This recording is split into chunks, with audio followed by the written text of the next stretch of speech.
pega essa ciência e põe ela como serva da Bíblia, põe ela como serva de Cristo. Então Cristo vai servir-se agora desse instrumento que ele adquiriu, Agostinho, para favorecer a obra do cristianismo.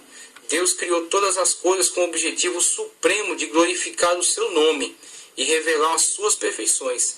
Então, quando a gente estava debatendo, por exemplo, sobre o calvinismo, a gente vê que eles buscam ideias em Agostinho. Então, Agostinho, ele é um ponto referencial muito importante para a teologia ocidental. Então, existiram outros grandes teólogos que influenciaram mais a parte oriental da cristandade, dos gregos, a Palestina da época, que tinha muitos cristãos, era muito forte, inclusive um grande homem, um grande nome do cristianismo, um grande referencial que veio da Palestina, Orígenes, Eusébio de Cesareia, Basílio de Cesareia também, pessoas que viveram na Palestina e foram grandes referenciais. Então esses eram teólogos mais voltados para esse público, esse cristianismo que se desenvolveu nessas regiões. Agora, na região ocidental, no mundo romano, Itália, na época chamava-se Gália, que hoje vem a ser a França, as Ilhas Britânicas, toda essa região estava sob influência da teologia desenvolvida por Agostinho. E Agostinho, com a teologia que desenvolveu, o referencial que ele foi nessa região, que depois até expande, torna-se um referencial para a cristandade num âmbito mais geral, essa teologia não se perde. Esse conhecimento construído por ele não se perde. Por mais que alguns pontos, por exemplo, sejam questionáveis, alguns pontos tenham que se corrigir, como Calvino faz quando analisa a obra de Agostinho. Através dela, ele critica os teólogos da Igreja Católica que estavam colocando heresias para dentro da igreja, e ele aproveita muitos pontos da teologia de Agostinho dentro da teologia que ele está construindo, a teologia da reforma.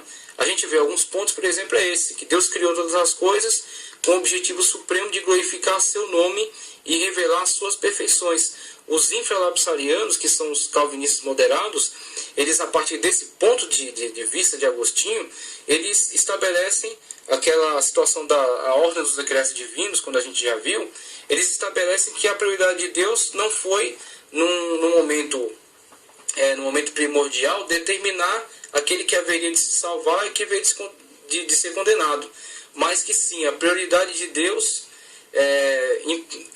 a prioridade de Deus acima de todas as outras é glorificar o seu nome. É glorificar o seu nome através da criação do mundo, da criação da humanidade e revelar as suas perfeições. De onde eles tinham essa ideia? Eles tinham essas ideias, por exemplo, de Agostinho, da teologia, da forma de Agostinho, entender o plano de Deus, entender a criação de Deus. Deus cria o homem com esse fim, associado também ao fim da criação do mundo, de todas as coisas que existem, e revelar a sua perfeição por meio dessa criação. O homem também compartilha disso. Deus cria o homem com esse fim, mas o submete à prova da obediência. E com a sua queda, toda a humanidade está corrompida no pecado. Então, Agostinho, a partir da leitura que ele faz, do texto bíblico, a construção que ele faz, ele entende dessa forma, que Deus cria tudo para quê? Revelar a sua glória, ser glorificado através da sua criação. E Deus cria o homem para quê? Para que o homem compartilhe disso. O homem também glorifique a Deus, estando inserido dentro dessa criação.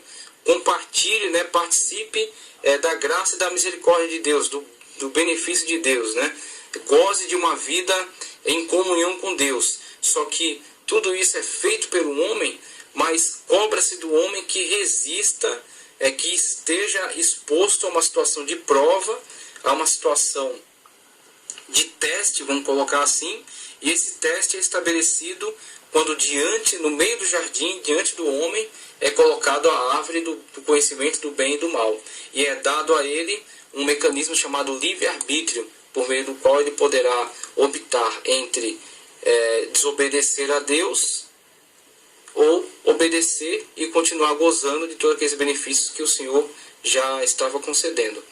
Deus, com base na sua própria benevolência, escolhe alguns dentre os caídos para serem restaurados e envia seu Filho a fim de se humanizar e satisfazer a justiça de Deus em relação aos escolhidos, a graça irresistível. E aí nesse ponto que estamos abordando agora, você vê outro aspecto, por exemplo, que foi pensado dessa teologia de Agostinho e foi aproveitado na teologia calvinista. A gente vê, por exemplo, Agostinho falando aqui que a humanidade foi posta à prova, né, diante da situação do livre-arbítrio, da situação da possibilidade da queda, da desobediência a Deus. Quando Adão opta pela queda, pela desobediência, o que acontece? Toda a humanidade em Adão está caída no pecado. Esse pecado de Adão, cometido por Adão e Eva, ali em Gênesis 3,17, ele é compartilhado. Nós, como Davi fala no seu salmo, nós somos gerados em pecado. Então, é a partir dessa humanidade que está caída em pecado, que não tem nenhum direito diante de Deus, que é digna simplesmente de condenação por partilhar desse mesmo pecado, por partilhar dessa queda que foi cometida em Adão. E Adão, como o Agostinho trata, é o cabeça, é o representante de toda a humanidade. Ele é a sintetização de todo o gênero humano. Está tudo sintetizado em Adão. Então a decisão tomada por Adão é a nossa decisão. A decisão foi tomada ali. Desobediência a Deus. Então, a partir dessa decisão de desobediência e de queda da humanidade, não há para a humanidade nenhum direito de restauração, nenhum direito de comunhão, nenhum direito de misericórdia. Mas Deus, e esse é um ponto de vista de Agostinho, pela sua própria benevolência, pela sua própria misericórdia, num ato originado nele somente, decide escolher dentre todos esses caídos, dignos de morte, de condenação, resolve escolher dentre eles alguns para os eleger à salvação, para os eleger à restauração, à comunhão com Deus. E esse ato de Deus de escolher dentre os caídos alguns eleitos para serem restaurados é operado por meio da graça irresistível. É onde Agostinho vai tratar da salvação do homem por meio da graça. E a graça é uma atitude de Deus em relação aos homens, de eleger alguns dentre os caídos para participarem do plano de salvação. Nesse contexto, o livre-arbítrio foi uma prova da qual o homem fracassa, tendo que ser resgatado pela ação da graça de Deus por meio de Cristo. Então, o livre-arbítrio, como a gente já tratou em alguns pontos, ele é tido como algo mais prejudicial, né? Ele é tido como algo mais danoso do que como algo útil, né? Como algo interessante, algo que possa levar o homem a algum benefício, alguma restauração. Então a gente não encontra na teologia, no ponto de vista de Agostinho, sempre ressaltando aqui, é um ponto de vista dele, né? A teologia dele é extremamente importante, extremamente preciosa para o cristianismo, mas temos que sempre limitar. É o ponto de vista de Aurélios Agostinos. Não é texto bíblico, não é verdade bíblica.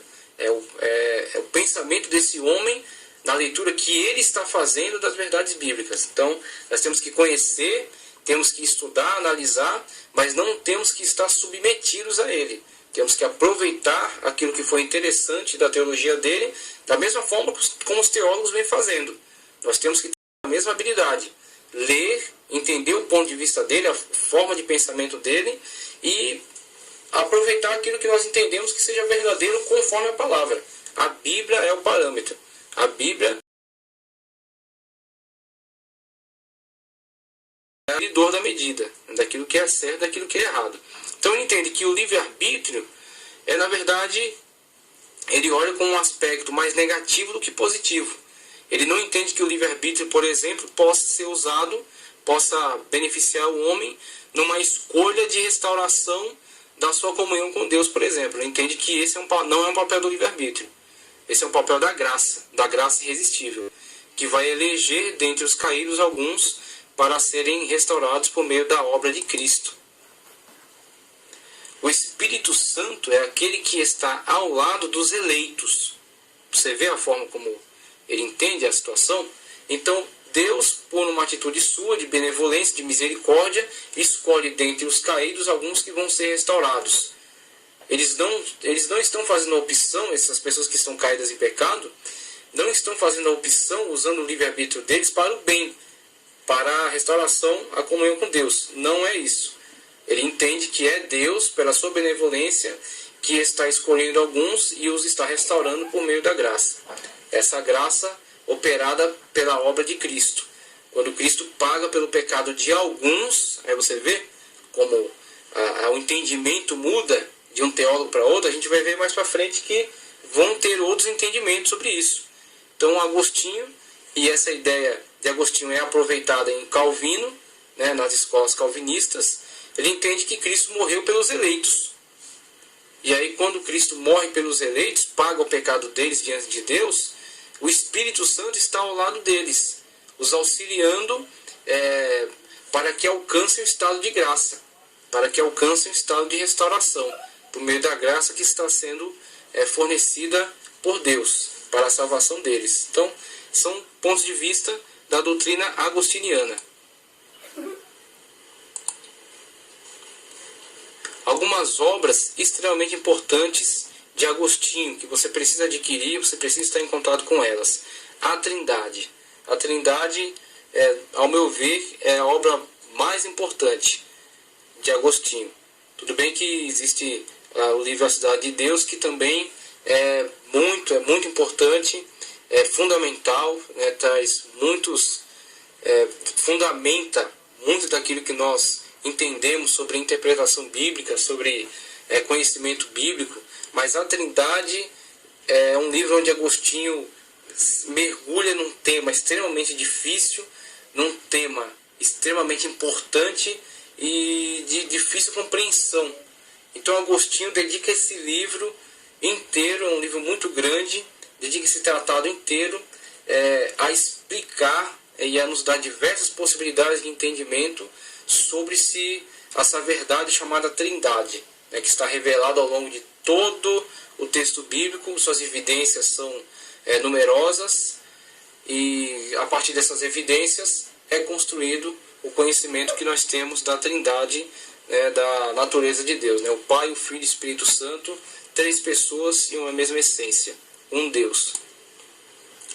A Cidade de Deus, que eu já falei aqui, também chamado Contra Pagãos, um livro escrito na época em que Roma estava já bastante decadente, estava caindo diante das invasões bárbaras, e os cristãos são extremamente acusados pela sociedade romana de terem os enfraquecido, ter enfraquecido a religião pagã, ter enfraquecido os hábitos romanos, e diante desse enfraquecimento, diante desse esvaziamento dos templos pagãos, grande parte da sociedade romana entende que isso tenha causado a queda, tenha causado a destruição do Império Romano pelos bárbaros. E é onde Agostinho, esse grande instrumento de Deus, vai se utilizar as suas ferramentas que tem de retórica, de filosofia, de lógica, e vai, através dos textos bíblicos, fazer uma extensa refutação dessas acusações contra os cristãos. E não somente isso, mas vai estabelecer muitas verdades bíblicas. Ele faz um turismo assim, pelos textos bíblicos, pelas doutrinas bíblicas, e vai os fundamentando, vai os explicando, os explanando, deixando tudo de forma bastante clara. Então, é um livro extraordinário. É muito importante o conhecimento desse livro. O livre-arbítrio, por exemplo, Agostinho, quando trata essa questão do livre-arbítrio, ele passa essa questão da queda da humanidade, da fraqueza do homem, da péssima escolha que o homem fez, optando pela desobediência a Deus e, consequentemente, a queda e a destruição. E ele trata, por exemplo, você vai entender a questão do mal. Então, quando Agostinho começa a explicar a questão do mal, Agostinho passou por dentro do maniqueísmo. Ele participou do maniqueísmo. Ele viu o grande erro cometido por essas pessoas, por esse movimento, em entender que o mal é uma essência, em entender que o mal é uma criação, é uma criatura. E é onde Agostinho, através do diálogo que ele desenvolve nesse livro, esse livro está em forma de diálogo, ele traz a ideia exatamente de que o mal não existe enquanto criação de Deus, porque tudo que foi criado pelo Verbo. Então o Verbo criou todas as coisas boas. Agora, tudo aquilo que o Verbo criou bom tem um uso. Agora, quando se dá um uso incorreto àquilo que foi criado bom, o mau uso disso torna esta coisa, torna isso mal. Então o mal não é algo, o mal é a ausência de algo, o mal é a ausência de bem, da mesma forma que as trevas são a ausência de luz. Então isso é simplesmente uma ideia básica do que Agostinho trata no livro chamado Livre-Arbítrio.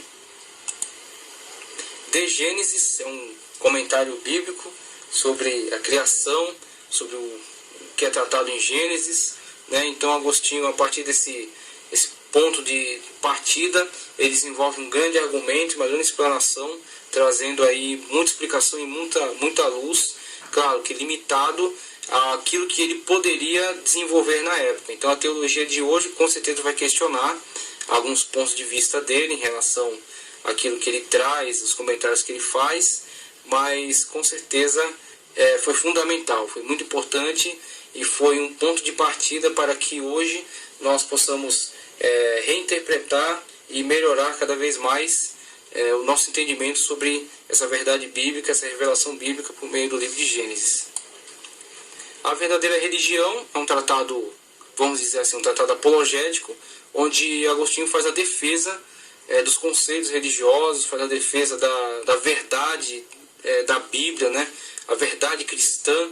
Então, diante desse grande combate que havia por parte dos filósofos, dos pagãos, dos hereges, então tinha toda uma gama de adversários que se levantavam para tentar destruir com as verdades cristãs, para tentar impor os seus pontos de vista, reinterpretar a Bíblia conforme o seu bel prazer. E Paulo já nos alerta acerca disso, fala que eles constituirão mestres conforme as suas concupiscências. Essa é uma verdade bíblica. Agostinho já participava da guerra contra esses falsos mestres.